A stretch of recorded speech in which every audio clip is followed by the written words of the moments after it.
Look at these two dogs. I think this one's a boy. These dogs like to follow you around. And it said that these were dogs that have been here before the Europeans came to the Americas. So they were said to accompany the Aztecs, and this is one of the descendants. So just thought that was kind of cool. They like to bark a lot. Right, so I've been on this, well, it's not really doesn't really seem like a farm. It's more like a communal house. I've been living in a communal house for 6 days now, almost a week. It's definitely different from the bathroom to what the food eat and to the people. People's the big one. And people here, they have quite a different perspective than what I grew up with as a Chinese American. And I remember when I was a school teacher in Thailand, I told one of the 15-year-old boys there that in order to be a better man means to learn with an open heart, which now I found that with these people being so different from how I was brought up, taking your own advice, it's more difficult than giving it. Anyways, this leg of the Odyssey, it's going to be similar in the respect of the other ones in that I'm going to be going in, trying to learn with an open heart, learning all I can, and eventually, when I'm ready to end this leg of my life, I'll take all these experiences from the people I meet, to the things I do, to places I see, bring that all home, and make something from that. Yeah, that's it. And on to the video.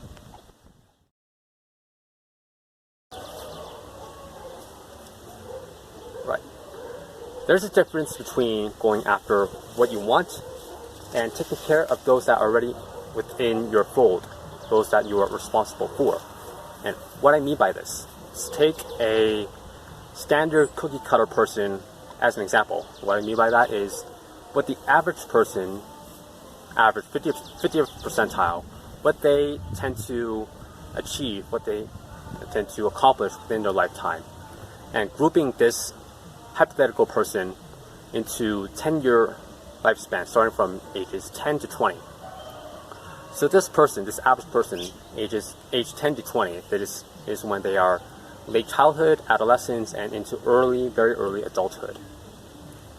So this person is likely in school, so as such they have homework, school assignments, any group work. If they're involved in any community organization, they are a part of it. They are not the leader, but they're a part of it, and they contribute to that organization. They also are part of a family. They are likely the child in that family.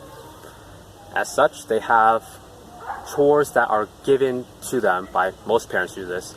Most parents give their children chores for them to work on. So it's their responsibility to take out the garbage, or their responsibility to sweep the floor, etc. And perhaps any team sports as well. They're a part of that team sport. So those are normally the normal responsibilities of someone between 10 to 20. And towards the end of that time period, maybe towards their late adolescence, many people, they begin taking on entry-level jobs. By entry-level, I mean jobs they tend not to be careers. Some people make them careers, but most people, they do them just to gain some work experience. This is things such as being a cashier, a waitress, or a busboy. These service-level jobs. So that's the responsibilities of someone 10 to 20, and we move on to 21 to 30. Most people, they go to university, especially in a developed world, or some people skip. Whatever the case may be, likely this person at this age, in their 20s, they're in university, they have homework. Again, so that's similar to what was in 10 to 20. They have homework, they have school projects, perhaps they're involved in the club. And in addition to that, once they move beyond that, once they finish college, normally in your early 20s when you finish undergraduate, that's when they get their first real job, as in the first entry-level position in the career they have chosen in their late adolescence and early adulthood. So a entry-level accountant, or maybe a resident doctor, or whatever the case may be in whatever career field you choose. So we have that in our 20s to 30s, and in addition towards the later parts of your 20s, this is becoming less common. A lot of people, this is when they decide to get married, have a family, children, have a mortgage, what have you. And moving on to 30 to 40, at this point, I don't have direct experience with it. It's just the experience, well, the knowledge I have from outside sources. So take it for a grain of salt. So 30 to 40, they normally have a lot of responsibilities that someone in their 20s, 30s have, plus more. Responsibilities such as this time period, 30s. That is when a lot of people, they actually decide to start a family in the modern age. That's when they start to have a mortgage, children, a spouse, what have you, maybe start a business. In addition, a lot of people at this point, they have been in their careers for quite a number of years, and as such, they put in the time. That is when these people, they begin having a leadership role, because they have been around long enough, have enough mileage, so that the younger people coming up, the up-and-comers, they can show them the way. So that's when most people, they have their first real leadership position, such as vice president of some corporation, vice president of this, vice president of that, or maybe a team leader in whatever capacity. So to generalize, that's what happens in your 30s to 40s. And 40 to 50, that is when it includes everything that was listed in your 30s. In addition, 40s, that's when you become an age where people begin respecting it in many cultures, not all. So they begin respecting your age, so that is when you start becoming a community elder, so that your word holds more weight. More people listen to you because you have been around. And so on and so forth. It gets muddy from here. So when you're young, when you don't have a whole lot of responsibilities, that's when you can most afford to drop these responsibilities. And allow me to clarify, that's not to say that responsibilities are bad. Quite the contrary. See responsibilities as you are taking a weight, moving from one place to another, so that the world around you, it becomes better. And it's a bit abstract, but when you move that weight to a better place, you make something of it, and it's better for other people, well, they'll remember you long after you're gone, that you moved something from A to B, which being remembered for something you did in your lifetime when you had the power to, that's a fundamental pillar of building a legacy. So with that said, going back to using weights as being concrete with responsibilities. So those weights, you wear them on your back, let's say, and naturally, doing anything difficult, say moving weights, it's hard at first. That's why a lot of people, they complain about their responsibilities, because it's difficult.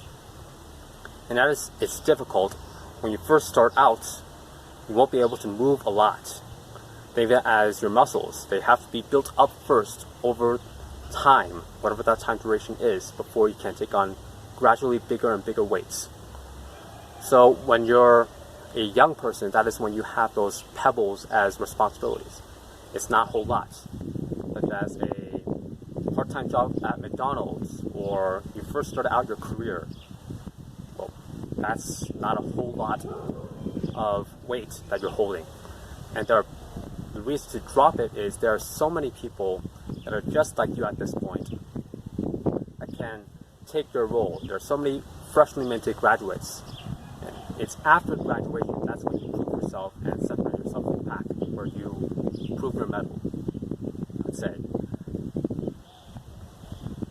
Right, so you drop your weights not as a sign of hedonism, where you're pursuing self-pleasure, which is something that is fundamentally, it's empty when at the end of your life you've only been focused focusing on yourself, self-centered, look around and you haven't helped anyone, well, what's the point?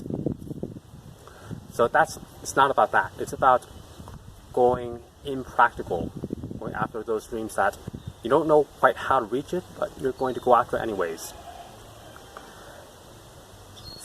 Dreams such as, say, you want to be a rock star or a world traveler, or you want to be an actor or an actress. This is the time when, instead of falling from 100 feet, we're falling from 10 feet, because you don't have a whole lot of weight holding you down.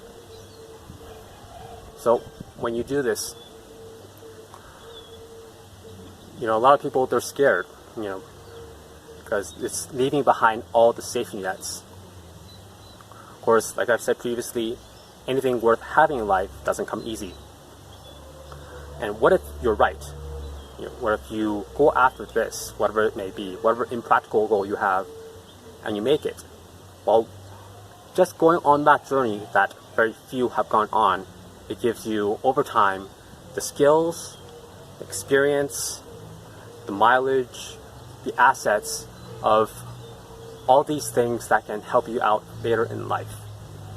And this is difficult, thinking this long term, because when you look around, when you first start doing this, you look around, you see the progress that your peers are making, that gradual progress that the traditional path has, but you've decided to go on a more exponential path, potentially exponential. You see their progress, and you think to yourself, why am I doing this? Think of it as the rabbit and the turtle, the race between the rabbit and the turtle.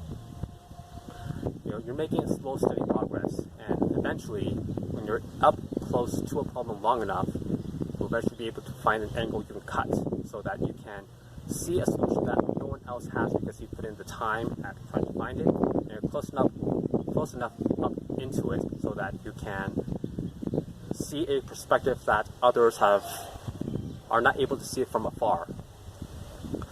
And once you make it, whatever make it means for you, that's when that long-term investment, it pays off. So to sum that up, don't think of it as going for something impractical by dropping all your burdens as something that is irresponsible. Quite the contrary, it's something that is long-term. You are leaving behind these small pebbles when you lack the muscles to carry something big. You leave behind the small pebbles to go after a big dream.